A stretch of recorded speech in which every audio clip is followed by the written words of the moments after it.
call the honourable member for Cunningham. Thank you, Deputy Speaker. Deputy Speaker, I want to take the opportunity this evening to provide a report to the House on a matter of critical significance in my electorate. I have touched on it briefly in a previous speech, but I want to take the opportunity, given that on Monday the Minister for Industry convened a roundtable in Wollongong, to update the House on what's happening.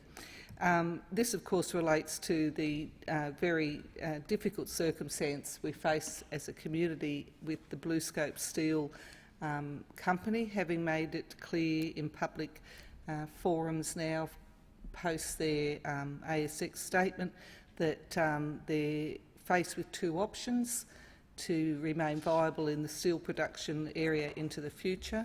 The first option, which we hope and have some optimism will be successful, is to restructure the workforce business to make savings of around $200 million per year, and their view is that that should put them on a sustainable footing to continue in the steel production business. There is a very sad and difficult outcome of that option, and that is that that looks like around 500 people will lose their job. And so, as you can imagine, in our region, that has a very significant potential impact. The second option, option B, as they describe it, is to close down steel production. And so we are all working at the government level, community level, the trade union movement and the business to make sure that we can best position the outcome to be option A, but also to more broadly look at ways in which we can support the community through what is a difficult time. It is, I would remind the House, a similar situation to what we faced in 2010 when they previously had to restructure the business and we lost over 800 workers at that point in time. And the federal and state governments worked with the company and the community to put in place a number of initiatives to assist with that transition. So I very much welcome, with my colleague, the member for Throsby, Minister McFarlane, convening a roundtable in Wollongong on Monday, which I think was a constructive opportunity to bring everybody together. We reached broadly 4 agreements. I'm pleased to report there was unanimous support around the room for the long-term viability of steelmaking in the region, and a number of proposals in support of that were put forward for the Minister's consideration. I would bring to the House's attention the fact that there was a motion in the Senate today moved by the Greens and supported by Labor, sadly not on this occasion supported by the government, but it has in it some very constructive suggestions about ways in which we can use the anti-dumping regime to take some emergency action to support the steel-making industry. And I would ask that the government, while it may not have found itself able to support that amendment, that motion, look at the content of it and see if there are ways that they can integrate that into their response.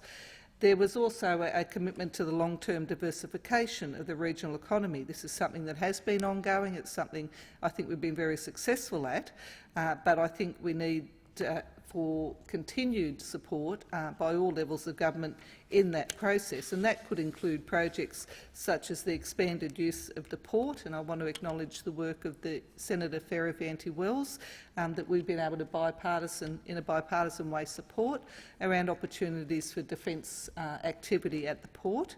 It should also include progressing construction of the Moreton-Dumbarton rail link, which at the moment sits with the state government after an expression of interest process, and I hope that they are able to move quickly on progressing that.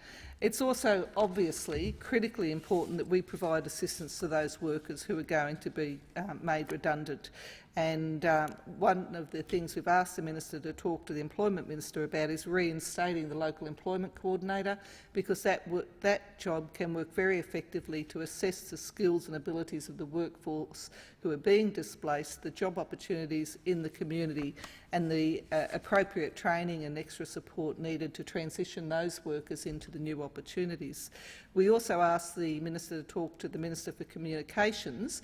As the government has announced, there's around 4,500 nationally new positions in the NBN construction process, to perhaps convene a bit of a jobs forum with NBN contractors to work with those local workers and see if they can, with some additional training, actually get opportunities in that construction process. And so a great outcome. I thank the Minister and I hope that the actions immediately follow the roundtable. Call the honourable